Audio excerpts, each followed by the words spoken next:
ناظرین، خواجہ آصف وزیر دفاع نے ایک ٹویٹ کیا اور وہ ٹویٹ تھا ہماری بیوروکریسی، پاکستان کی جو بیوروکریسی ہے، افسرشاہی ہے، اس کی کرپشن سے متعلق، اور وہ بڑا مشہور ہوا اور اس پہ بڑی بحث ہوئی. لیکن اس کا بیک گراؤنڈ جو ہے وہ کچھ لوگوں نے اس کو قریدا اور پتہ بھی چلا کہ اس کا بیک گراؤنڈ کیا ہے. لیکن آج میں آپ کو اس کی پورے بیک گراؤنڈ کی تفسیر آپ کے سامنے تصویر رکھتا ہوں کہ وہ بیک گراؤنڈ اصل میں کیا تھا، کیوں یہ ٹویٹ کرنا پڑا،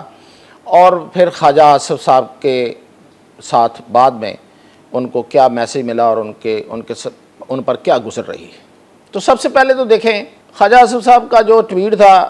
وہ ہم نے بڑا اس کو جیسے ہی ہم نے ٹویٹ پڑھا، اور فوری طور پہ تو ہر کوئی اس کی بیک گراؤنڈ پہ نہیں جا سکا، تو ہم نے اس کو بڑا ایک دلیرانہ ٹویٹ سمجھا اور ہم نے واہ واہ کی. سب لوگوں نے اس پہ بڑا ایک ان کے لیے ایک تھا کہ خواجہ صاحب بڑے دلیر آدمی ہیں. بیوروکریسی کے خلاف کون بولتا ہے؟ اور بیوروکریسی تو اس ملک کی اصل میں جان ہے، جس کے وہ مطلب انہوں نے تو پورا سسٹم جو ہے وہ سنبھالا ہوا ہے. تو اس کے خلاف اتنا ڈیرنگ قسم کا جرات مندانہ ٹویٹ کرنا اور ان کی کرپشن کو اس طریقے سے آشکار کرنا، اور پھر جب کوئی بندہ حکومت میں ہو اور وہ بہت اہم منسٹر ہو اور پارٹی میں یعنی کہ مسلم لیگ نون میں اس کی بڑی اعلیٰ پوزیشن ہو، تو وہ بندہ یہ بات کر رہا ہو تو بہت بڑی بات ہے. مطلب یہ ہے کہ یہ خود حکمران ہوتے ہوئے حکمران کے سامنے کلمہ حق بلند کرنا تو بڑا اپریشیٹیبل ہوا. لیکن جب اس کی بیک گراؤنڈ میں گئے تو پتہ یہ چلا کہ یہ اصل میں ان کو کوئی غصہ تھا، اور وہ غصہ یہ تھا کہ ایک اے ڈی سی جو ان کے حلقے میں یعنی کہ سیالکوٹ میں لگا ہوا تھا، تو اے ڈی سی آر اس کو ویسے کہتے ہیں، تو یہ بیسیکلی ایک سینئر اے سی ہوتا ہے، اسسٹنٹ کمشنر سینئر ہوتا ہے، اور اس کو ریونیو کے اختیارات ہوتے ہیں. تو یہ وہ بندہ اقبال سنگھیڑا، اور یہ ان کا آر او بھی رہا تھا، یعنی کہ جب ان کا الیکشن ہوا تو اس میں ان کا جو الیکشن کو کنڈکٹ کرنے والا ایک افسر ہوتا ہے وہ یہی تھے. تو اس کے بعد یہ 3 سال سے یہ وہاں تھے. اب ان کی گرفتاری ہوتی ہے جو اینٹی کرپشن ہے اس کے ذریعے، اور اس گرفتاری کے بعد یہ ٹویٹ آتا ہے. اب جب ہم نے باقی لوگوں نے بھی اس کو دیکھا، اور اس میں خبریں بھی آپ نے دیکھی ہوں گی کہ مریم نواز نے دراصل جو پالیسی رکھی ہوئی ہے، یہ خبر باقاعدہ چھپی ایک موقر اخبار میں، بہت بڑے اخبار میں، کہ مریم نواز کی ایک پالیسی ہے کہ وہ کسی کی مداخلت نہیں پسند کرتی بیوروکریسی میں کے تقرر و تبادلے میں، اور انہوں نے ایک فیئر سسٹم رکھا ہوا ہے. اور اس میں چونکہ یہ بندہ جو ہے یہ تبدیل کر دیا گیا، خواجہ آصف کے حلقے میں ہے اور سیالکوٹ میں ہے، تو اس پہ خواجہ صاحب ناراض ہو گئے. یہ کہانی اتنی سادہ نہیں ہے. اصل میں اس کے پیچھے یہ کہانی ہے کہ یہ بندہ جو ہے یہ ایک تو 3 سال سے یہاں پہ اپوائنٹڈ تھا، اور اتنی لمبی لمبی اپوائنٹمنٹس کم ہی ملتی ہیں، لوگوں کو آگے پیچھے کیا جاتا ہے. اب ان کو جب ہٹانے کے لیے ایک دفعہ رابطہ ہوا اور ان کو بات کی گئی، تو خواجہ صاحب نے اس پہ اچھا خاصا ریئیکٹ کیا، اور وہ جو ریئیکٹ کیا اس میں ایک دھمکی بھی تھی جو اس صوبے کا سب سے بڑا بیوروکریٹ ہے اس کو، اور اس میں انہیں کہا گیا کہ یہ خبردار اس کی طرف مت آنا. تو خیر اس پہ اب ہوا یہ کہ یہ تو ساری چیزیں تو چل رہی تھی، کیونکہ یہ رپورٹس جو تھی وہ انٹیلیجنس رپورٹس تھیں اس بندے کے بارے میں، اس کی کرپشن کے حوالے سے. اب یہ رپورٹس جو تھی وہ جو آفیشیل چینلز ہیں اس میں تو چل رہی تھی، یعنی کہ جو ہیڈ ہوتا ہے بیوروکریسی کا اس کے پاس بھی آئی تھیں، اور پھر اس کے بعد پھر اس کو سی ایم کے پاس بھی بھیج دیا گیا. تو جب ان کو یہ پتہ چلا کہ خواجہ صاحب اس پہ خاصے ناراض ہیں کہ ان کو کسی طرح ان کی پوسٹنگ کی جائے، ان کو پوسٹ آؤٹ کیا جائے، تو سی ایم نے کہا کہ ٹھیک ہے بس رہنے دیں، نہ چھیڑیں. لیکن مین وائل کیا ہوا، ایک بہت بڑی ہاؤسنگ سوسائٹی ہے سیالکوٹ میں، اور وہ لوگ وہ ہیں جو بیٹس بناتے ہیں اور دنیا کے بہترین بیٹس بناتے ہیں، میں نام نہیں لیتا. وہ لوگ بڑے پیسے والے لوگ ہیں، بڑے اثر رسوخ والے لوگ ہیں، اور خاص طور پہ آپ کو پتہ ہے کہ نواز شریف کا اور بیٹ کا ایک تعلق رہا ہے، یہ کرکٹ کے بیٹ کا آپس میں، مطلب ماضی میں. تو نواز شریف صاحب کرکٹ کھیلتے رہے ہیں، وہ کرکٹ کے دیوانے ہیں، اس بیٹ کے بھی دیوانے ہوں گے. تو وہ جو لوگ ہیں جو یہ بیٹ بناتے ہیں وہ سوسائٹی بنا رہے تھے، تو ان کے ساتھ اس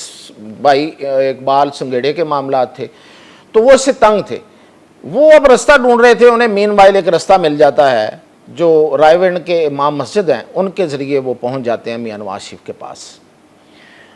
اور میاں نواز شریف کو وہ ساری سٹوری بیان کر دیتے ہیں، ان کے سامنے وہ ساری ویڈیوز چلا دیتے ہیں کہ کس طریقے سے جو ہے وہ مہنگی گھڑیاں لی جا رہی ہیں، مہنگی ترین گھڑیاں ان کے تحفے لیے جا رہے ہیں اور مسلسل لیے جا رہے ہیں، ایک دفعہ نہیں، مطلب مسلسل ہے، اور پھر یہ کہ پیسے وصول کیے جا رہے ہیں، سارے ثبوت میاں نواز شریف نے جب خود دیکھے، اور پھر ظاہر ہے کہ وہ پارٹی بھی بہت بڑی تھی، تو جس ریفرنس سے آئے وہ بھی ان کے لیے بڑا محترم تھا، تو انہوں نے پھر دو کال کی، ایک تو انہوں نے شہباز شریف کو کال کی کہ بھئی یہ کیا ہو رہا ہے، یہ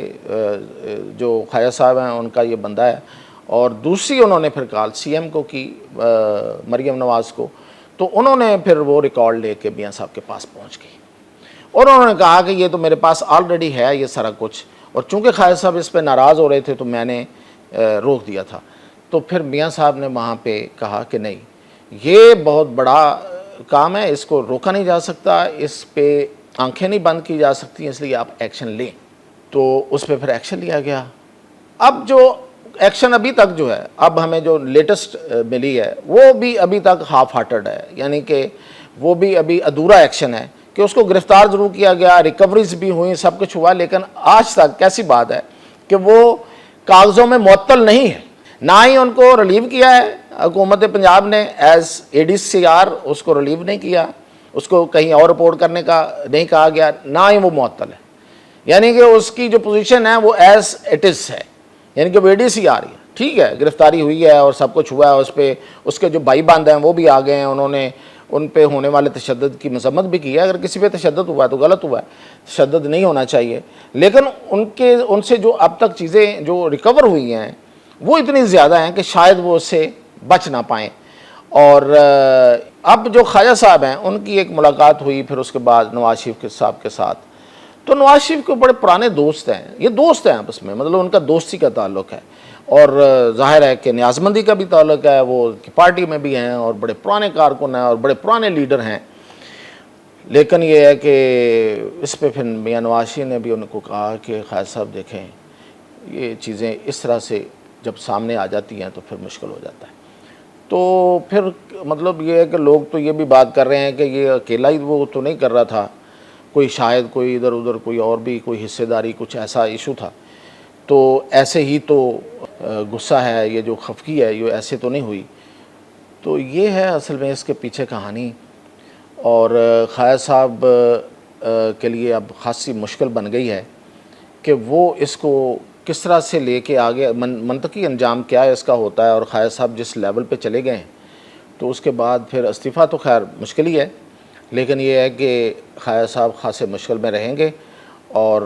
شاید اب بیوروکریسی بھی ہلکا ہلکا، بیوروکریسی سیاستدانوں کی طرح ریئیکٹ نہیں کرتی، بڑے